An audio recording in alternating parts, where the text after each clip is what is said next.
What's good, y'all, man? We got Loki episode 4, Easter egg breakdown, post credit, and ending, explain. And let me tell y'all something, folks. That episode 4, man, that shit was, it was a lot of shit happening, folks. When I told y'all episode 3 was like, it was, man, you know, it was it. You feel me? But it was in a good way, because they have to show, like, what she is, and plus tell us what Loki is, you know, more, you know what I mean? We already know how Loki is, but a little more, you know what I mean? But it's a lot of shit, you know what I mean? But I mean, all the shit I'm saying is gonna be right on this video, you know. I'm already knowing, well, even more, you know what I'm saying? Plus more shit, because, you know, they be deep diving that shit. But it's a lot of shit happening so far, man. That was the best episode out of all episode 4 episodes. That was the best one. I believe so. That was the best one. Let me know in the comment down below if y'all did watch it last night around 1 or 2 o'clock in the morning. Let me know what's the best episode for y'all. Let me know in the comment down below. But yeah, that was the best episode though. Hands down though. You know what I mean? Hands down. That was. I ain't gonna say the best, like one of the best, because we still got episode 5. I know episode 5 gonna be even better, because, you know what I'm saying, we're having the post credit scene for, you know what I mean? And then the whole time the TVA, you know what I mean, was this robots and shit. So it's like it's like a big question of who controlling that shit though. You know what I mean? We didn't see what's that dude's name? I'm about to say Thanos. We didn't see damn, I forgot, it's in my head, but I can't say it. I don't know why. But we didn't see him though. But we saw 3 TVA. You know, they revealed it, but they was all robots. You know what I mean? Because I'm like, hold on, it's too easy to kill them.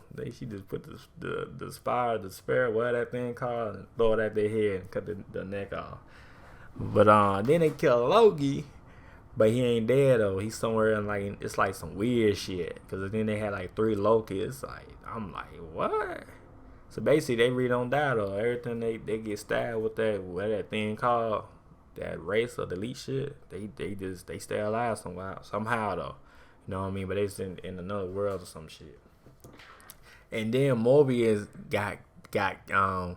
Morbius started waking up now, cause now he was like, first he was like you know, like mind fuck, you know what I'm saying? He was this, you know what I'm saying, this mind fuck, like he just following orders and shit.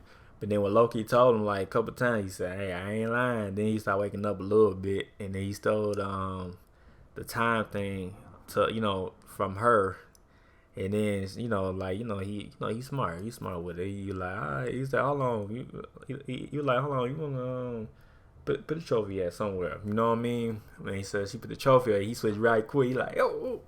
Switched that bell. Like, oh shit, he waking up though. Okay, Morbius, what my nigga? That's my nigga right there now. That's my nigga. First he was like asshole, but now that's my nigga though. You know what I mean? And then yeah, so Morbius came to the library because now, you know, I think nobody gonna be in that bitch like that. So then he saw, I told y'all they killed that girl for. I was like, she was like, what happened to C3 or something, you know, something later. You know, that's they labeling them like numbers and shit. He was like, what happened to C3? She was just, you know, she lying like 5,000 times talking about, oh, she was just crazy. She didn't know what she was talking about. And the whole time she did know this time she was a woke. That's why she was woke, too much of woke. So she killed that motherfucker. You know what I mean? The streets. That means, you know, dead. Well, maybe she alive, because now we know Loki's still alive. So maybe she might still be alive somewhere in another world somewhere. Shit, I don't know.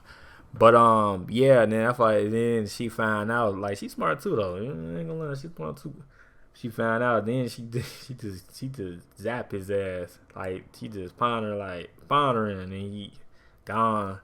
And then it's a lot of shit though. But yeah, but I know gonna be some, you know, in this what you call it, video. So, but you know, I just give y'all a little something, you know, what I saw and shit. But it's a lot though. It's a lot. But it's good to see. If you didn't watch it though, don't.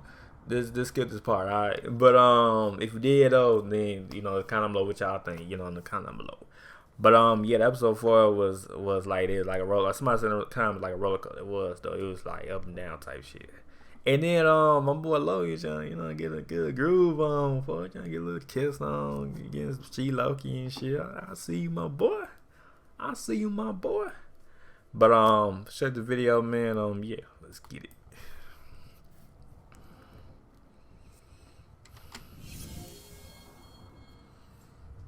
What's going on, guys? Welcome to Everything Always. My name is Michael Roman, aka Allfires. Now, hopefully you've had a chance to watch Loki episode 4. If not, spoiler warning, we're going to break down everything in this episode, including both the post-credit scene and what happened at the end.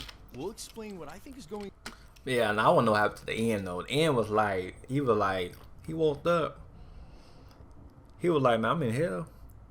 And he was like, wait, hold on. You like, hold on. You like, hold on, man, I'm still alive and shit. And then three guys, or I think one guy said, nah, but you about to be, you know, you gonna hurry up and get up. And then we looked up, it's like 3 Lokis and shit. I think 3 Lokis. I don't, you know what I mean? It was some weird, I don't know, man, like weird shit. But it was like in a good way though. But it was like, damn, what's it supposed to be? You know what I'm saying? Like, where are they at? And then like I paused it, and it's like towns and shit. Maybe that's New York though. Maybe that's New York scene that we saw on the trailer though. Maybe that's maybe that's it. Going on at the ending, we're also going to talk about how that ties directly to the post-credit scene. But they don't die though. Like they don't die. Like I thought they died and shit, but maybe Mobius is still alive though. There might have been some sleight of hand going on here. I'm going to point to exactly when I think that is. We also have to talk about... I can't wait. Now, looking at episode 4, I can't wait for episode 5 and 6. I can't wait for episode 5 next week. I just can't wait now. I can't wait now. After seeing that ending credit scene, I just can't wait now. No cap. A ton of parallelism showing up multiple times throughout this episode. An episode aptly named The Nexus Event, referring to both what was going on with Sylvie and, of course, the love moment between Loki and himself. So weird, so awesome. This episode was amazing. He's trying to kiss his own self and shit. I'm like, bruh. We're breaking down everything. What you missed, Easter eggs, the post-credit scene. Like I said, hands down, y'all do y'all thing marvelous, man. I give y'all this look. We ain't expect this. Nah, well, I expect it because I know episode 4 was like, meh. You know what I mean? So I kind of expect it's going to be like a lot of action. And I said that shit last week when we did Easter eggs and shit. I was like, yeah, next week going to be lit. You know what I mean? I don't know how lit, but it's going to be lit though. Because, you know what I'm saying, it's almost over. You know what I mean? So they got to bring on the fire and shit, no cap. But the ending and of course where this left us going into the final 2 episodes of Loki on Disney Plus. But first, if you could grab the subscribe button, we're still giving away a PlayStation 5 now at 900,000 subscribers. Disney Plus subscriptions will actually announce a new winner for that at the end of this, and this amazing Avengers 118 rated in a 9.4 CGC signature series signed by Loki himself, Tom Hiddleston, and Scarlet Witch Elizabeth Olsen to boot. If you want to be entered to win the subscriptions, this insane comic, or the PlayStation, or any of the future giveaways, all the same rules will always apply. Just make sure to hit the subscribe button to be a subscriber, and then leave a comment down below. If you want, stick around to the end of the video. We'll get into all the giveaway stuff again there and announce a brand new Disney Plus subscription winner. Okay, so much like last week's Easter egg video, this one needs a disclaimer as well. I'm on record here at the channel as saying I like my Easter egg videos like I like the episode or movie. I want it sequential. However, this episode was so tied to itself all over the place. Earlier parts of the episode referencing the end and the post-credit scene, the end and post-credit scene making callbacks to the beginning of the episode. That was the parallelism I was referring to in the prologue of mine. It's impossible to go sequential throughout this without talking about that end post-credit scene and what could be going on throughout the episode. So I'm going to do my best not to go on tangents and get ahead of myself. See what I did there? However, it's going to be impossible. We're just going to try to tie it together all at the end when we finally get there. Now, at the opening, the sort of prologue to this episode that takes place between the previously on and the black and white Loki card, we get the introduction of our variant Sylvie's origin story in the... Yeah, a little bit. Oh, yeah, we get her little side story again. Part 2 of her story. You know what I'm saying? We already showed, you know, how she is, though. But they showed us a little bit. And the whole time, like, she was... Like, I ain't even know, like, but she was taken with that, you know, that's why she was like that right now. That's why she going around traveling and shit. Cause she trying to stop them and shit, though. The MCU, what was going on while she was taken by the TVA, and her unique connection to Ravonna Renslayer. So in case you missed it, Ravonna Renslayer, now the judge who's in charge of all of this, is the hunter that shows up in that scene to grab this variant Sylvie. Yeah. And we see Sylvie go through the exact same thing that Loki went through in episode 1, except from a child's point of view, this is a lot. Why do we have pride? We shine our love for one another. A love once hidden, now bursting. A lot scarier, and she is completely unaware of what's going on. She didn't grab any sort of Tesseract and skedaddle, realize that something weird happened. Remember in episode 1 of this whole series, they told us sometimes variants don't even know that they just created a Nexus event. It just sort of happens. So now we understand clearly Sylvie's full motivation and vendetta against the TVA. She was simply being a kid, not trying to steal any Infinity Yeah, I was saying she ain't feel shit. They just took her away. Stones or anything of the like when she was all of a sudden seized as a prisoner by the TVA. We also start to understand Ravonna Renslayer's obsession and frustration with this particular variant in Sylvie, as after her introduction to the TVA, she's able to think on her feet, grab a tempad from Ravonna Renslayer, and peace out. We then learn in further discourse a couple of scenes later what was going on in that event. Now she decided to live her life and grow up, as she said in the Apocalypse of 1,000 Worlds. But in the meantime, we skip to the TVA, where Ravonna Renslayer has taken the elevator to the top to see the timekeepers, who to this point we didn't even know were real. We were kind of questioning whether they even existed or not. Yeah, that's what I thought too. But when we saw like a little bit of it, and then they stopped it, and then but you know during the whole episode, you know, if you watch it, they show all three of them. It turns out they do, but they're not real. They're animatrons. That's exposed. That's what I'm saying. Like, what the fuck? The whole time they robots. So who really control? You know what I'm saying? Like, who really controlling this bitch, bro? Oh yeah, Kang the Conqueror.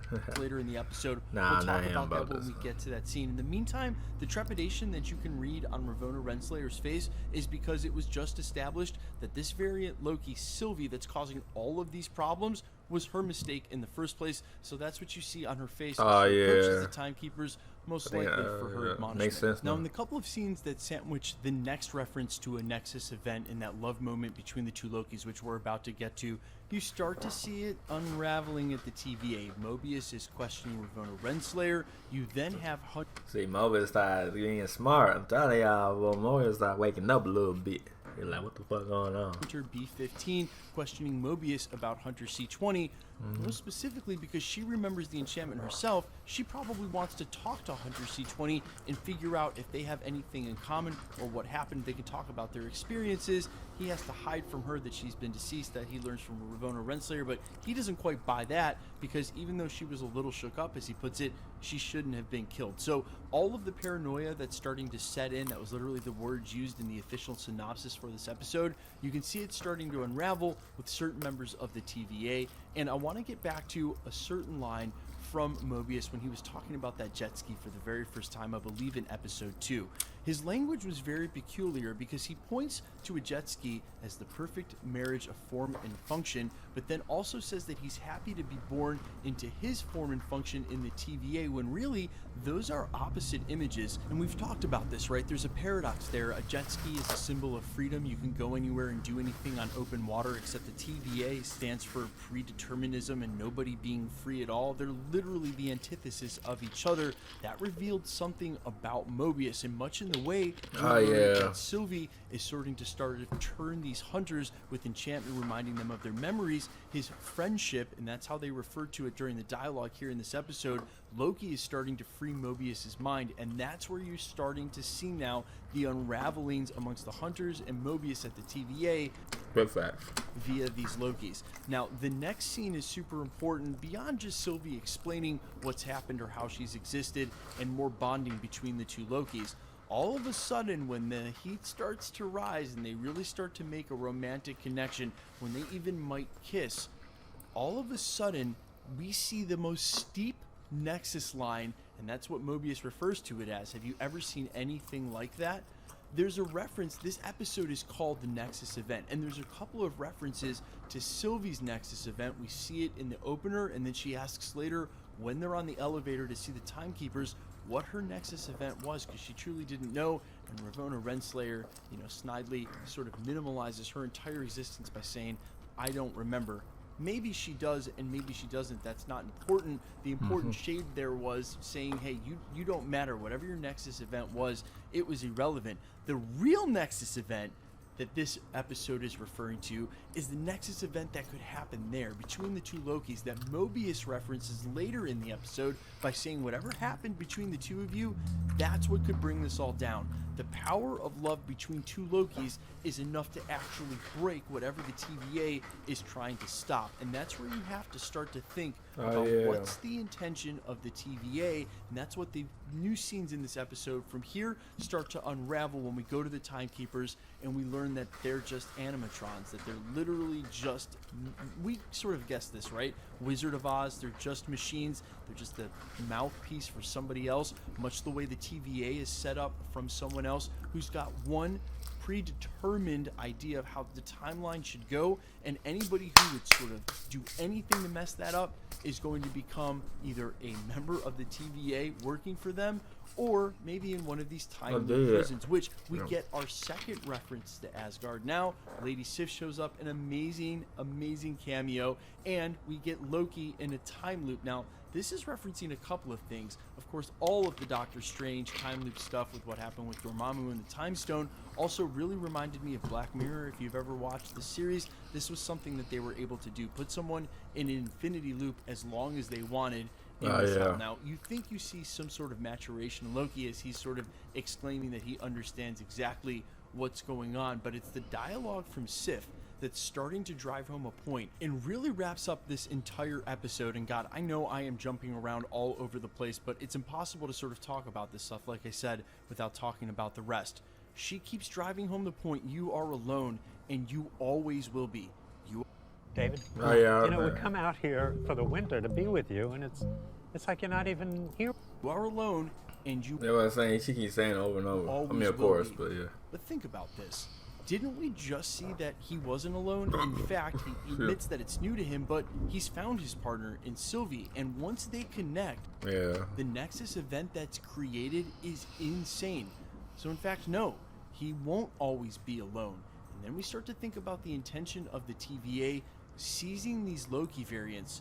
So many Loki variants. In fact, we're introduced to a ton more in the post-credit soon, and we're gonna break down all 4 of those Loki. It's a lot. We saw the ending, boys. Shit, and they was right though. There's a lot of Lokis though. Yeah, there was a 4th Loki. Like if you saw season 1, or not season 1, season 2, one of those seasons, they show you like how many Lokis is it, and then but they all in a different world or something like that. You know, that's why he popped up at. Being held by Kid Loki. There was an alligator Loki. We're going to break down all 4, who they are, what they replicate. But the idea that the TVA may be more pointed at Lokis than you think, having to keep them isolated, having to keep pruning them, that it's not even that they're variants, but just their very existence is what sort of serves as the purpose of the TVA, because it's what ruins their leader's ultimate plan, which we all think may be Kang. I saw a couple of people thinking that Old Man Loki was sort of pulling the strings. Maybe he's the timekeeper, maybe he's the one who wants to eliminate all the other Loki variants for himself. And while that's an interesting theory, because we see older Loki, Richard E. Grant, as one of the variants at the end of this episode, I don't think that's the case. I think the TVA is going to be what it technically has been in the past, and that Kang the Conqueror, who's going to be probably in charge of that with his connection to Ravonna Renslayer, that the TVA's main purpose is to prune these Loki variants as fast as possible and isolate them, because as Mobius spells out for us during this episode, whatever happened in that moment when Loki found love, even with a variant of himself, it was enough to what he thinks would bring this all down. And that is exactly the purpose of the TVA, to make sure that doesn't happen. Yeah, see, that's why they were trying to stop him, which now they you know, now they fucked up. Everybody, now we have to sort of talk about the end, what happened in the time prison. Beyond that, when Mobius comes in, he's finally convinced, because he's seen it off Ravonna Renslayer's he waking up. Tempad. He knows that she's responsible for killing Hunter C-20. Yeah. We now have Sylvie interacting with B-15, and now the plot and the narrative are really starting to press forward. You have even she been woke up because she was looking confused though, but she just acting like, you know, you gotta act right quick. You know what I'm saying? So if you want to die, so that's why she was acting right quick. And then she's like, cause you like when you start doing this, like looking confused, you know what I'm saying? You awoke, you wake, just like the other girl did. That's why they killed her. But yeah, she started waking up. You know what I mean? Like Damn, the fuck. And that's why she showed him the whole thing. Yeah, then she died. I think she did. I think she died, yeah. The TVA unraveling, we're starting to understand one of the TVA's main intentions, and you're starting to have a formation now of the TVA agents teaming up with Loki. So Mobius enters this time prison, and he talks about, hey, do you love her? Do you care about her? Whatever happened in that moment, that's enough to bring her down. And then we don't see Mobius and Loki again until they come right out of that time variant door, right in front of Ravonna Renslayer, who's waiting for them. Yeah. That is the sleight of hand I was referring to in the prologue. In that moment where they're making a plan, and then we see them again, man, we already know Loki can sort of project. We already know Loki can shapeshift. He could have just been projecting those two images. There's a ton of deceits that he could have been employing there. It doesn't mean that was actual Loki and Mobius who got reset. But they might have been, and that's definitely what the show wants us to believe, because I forgot Loki can do that shit. He probably, yeah, I forgot. Opens his eyes in the post-credit scene. His first two questions are, is this hell? Am I dead? Yeah, seemingly making us think that he understands he was just reset, and if he's waking up, it must be because he's dead now. He's replied to by 3 versions of Loki, actually 4. One of them's a crocodile. Let's go ahead and break down who these 4 Lokis are and what we're looking at. I was like, it's a big question mark at the end. I was like, hold on, the fuck? But I know Loki, they got the little helmets and shit. Looking at, all right, starting on the right, you've got Old Man Loki. That's played by Richard E. Grant, who we knew was cast in the film from the original I didn't know announcement. that. We just didn't know exactly who he was playing. Now we see he's wearing that original version of Loki's actual costume from his first appearance in 1962 in Journey into Mystery 85. In the middle, we get the reveal of Kid Loki, played by Jack Veal. We had all assumed this casting was exactly this role. Turns out it is. I ain't not know all this shit. This is a very weird Loki reincarnation arc where he died and comes back as a kid. That starts in Thor 6:17. Then on the left, you've got what looks like a Thor version of Loki. I saw some people during the watch party referring to it as a Thor. No, this is definitely Loki. You can tell by the green color. It's a Loki, but it's like a Thor Loki. Well, a Loki, but with the hammer and some shit. Yeah, but it's Loki because I see the plate. What that thing called? Yeah. And the way we were able to describe this character was actually from the German voice cast, who described him as boastful Loki. But there's no other information than that. And Kid Loki is holding a crocodile,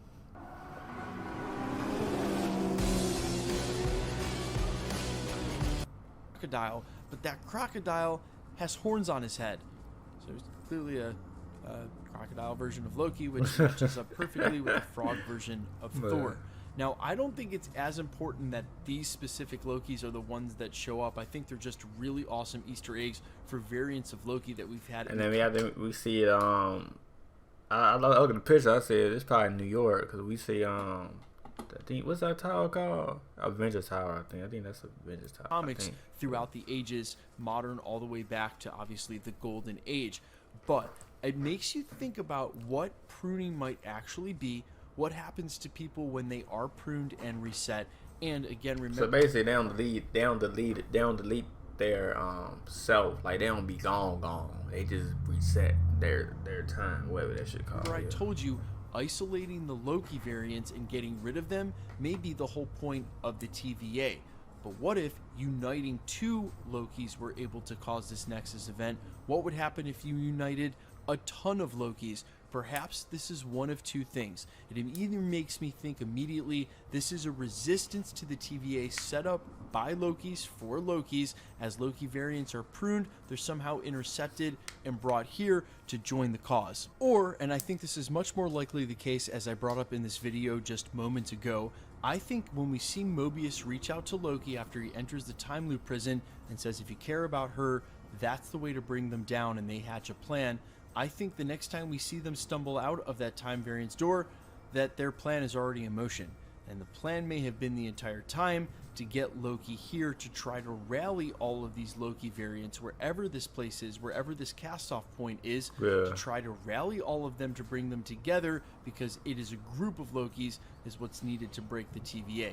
Why there would be a planet or timeline, which this is the apocalypse of New York, and obviously where we're going to see that ruined Avengers Tower. I know a place for all of these abandoned Lokis, maybe something that the TVA already knows about. And if the TVA knows about it, and we know Mobius got Ravonna Renslayer's tempad, there's a chance Mobius maybe already knows about it, or just found out about it, that there is a place for...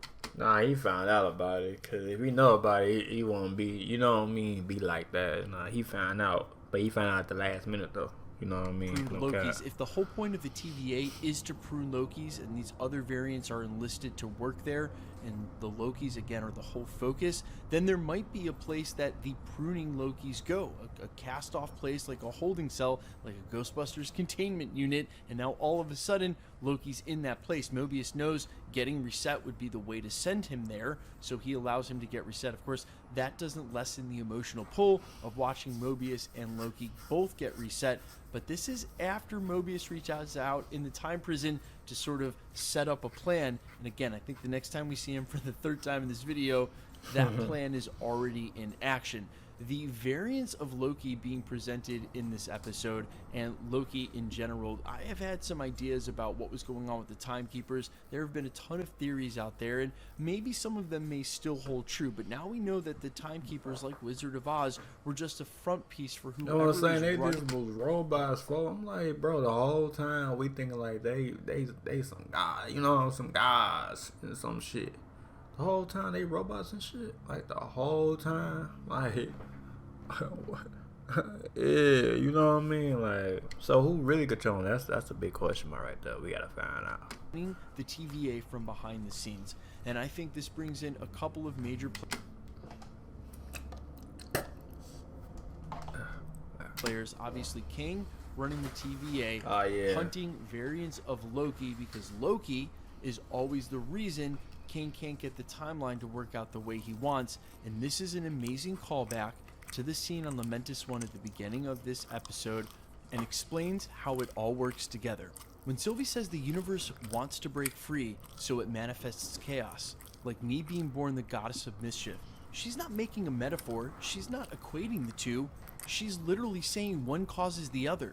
The universe wants to break free, so it manifests chaos. It manifests Loki, gods of mischief. Loki exists because the timeline exists. The timeline exists because King wants time to go a certain way. The universe doesn't want that, so the universe creates Loki variants. The harder he tries, the more Loki variants there are. There are always Loki variants, and that's why the TVA is specifically after Lokis and just basically enlists everybody else who shows up there to work from them or resets them. We've seen that in a couple of other cases and prunes. Do you see what I'm saying? The timeline is spawning these Lokis to help it break free. That's why the more variants could be part of the plan by Mobius and Loki in the first place, to bring them all together to eventually take down the TVA. There are still a ton of reveals to come, but man, hats off to the writers, because this is amazing. This is you. If I was like this, when I saw the whole thing, I was like this. I no cap, I was like that.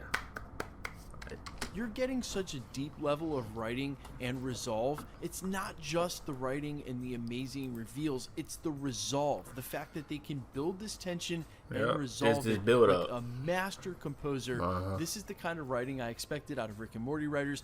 Michael Waldron, congratulations. You absolutely killed this series. Guys, I am so stoked about this. I thought this episode was amazing. I think this kind of writing's amazing because I already like the source content. I already like Marvel. I already like these characters. You add in this kind of stuff where we can really geek out on the minutia of the dialogue, the character building. Again, when I brought up that point with Mobius, when he says one thing and then something completely different, but it's written as though he's trying to make the same point, and if you don't have a discerning ear or think about it, it would sound as though he is. This is the kind of stuff that really services rewatches and the kind of people that we are in the MCU community who want to dig deep. And I'm guessing after we finally get the entire series, all 6 episodes, we're going to be making references, inferences, and theories for months to come until we get the resolve in Multiverse of Madness or whatever we get with Spider-Man No Way Home.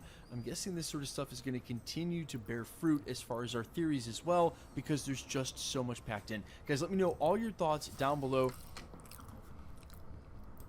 But yeah, man, hats off to Marvel's, man, in the show. Hey, this show right here, you know, hey man, I'm eating my chicken nuggets and shit. You know, if you see me smacking, hey, I'm eating my chicken nuggets and shit though. But nah, but for real though, hats down, man. It's one of the best episodes, man. There's still episodes to come in, but I can't wait for episode 5. Can't wait for episode 6. You know, that's the last one. Episode 6 gonna be, whew. But episode 4 was, that shit was crazy. I was pausing every good part. I was pausing in for this to see, you know what I mean, and this is, you know, talk about it too. But yeah, that was, ooh, that episode right there made me want to wait. Can't wait for episode 5, man. I just can't wait for it, man. But hats off to Marvel's, man. You know, the show, the writers, everything, everybody in that bit that made Loki, you know what I'm saying, episode 4. You feel me? Hats off to y'all motherfuckers. No cap. But anyway, man, that was Easter egg breakdown, post-credit, and explain, and let me know what y'all think about episode 4. If you didn't watch it, man, y'all go ahead and watch it now. You know what I mean? Because, man, shit. That was too good right there. That was too good, man. But anyway, I'm out, y'all, and yeah, alright. Peace.